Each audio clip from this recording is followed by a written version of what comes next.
Hey guys, ఈ రోజు మన వీడియోలో మటన్ దమ్ బిర్యానీ. అబ్బా ఏముంటుంది కదా, చూస్తుంటేనే తినాలనిపించేస్తుంది. అబ్బా అసలు టేస్ట్ ఉంటది చూడండి.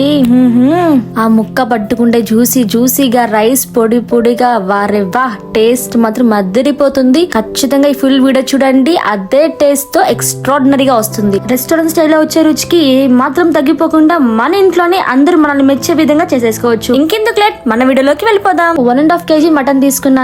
ఉప్పు అలాగే నిమ్మరసం వేసి బాగా వాష్ చేసేసుకున్నాను, నీసు వాసన రాకుండా. ఇప్పుడు మటన్ ని బాగా మ్యారినేట్ చేసుకుని పక్కన పెట్టుకోవడానికి హోల్ గరం మసాలా వేసుకుందాం. చెక్క, జీలకర్ర, 3 అనాస పువ్వు, లవంగాలు, యాలుకలు, నల్ల యాలుకలు, మరాఠీ మొగ్గు, జాపత్రి, జాజికాయ. దీన్ని కొంచెం తురుముతున్నాను. జాజికాయని తురుముకుందా నేను చూపిస్తున్నాను చూడండి. ఇక్కడ ఫుల్ వీడియో చూడాలనుకుంటే ఈ షార్ట్ కింద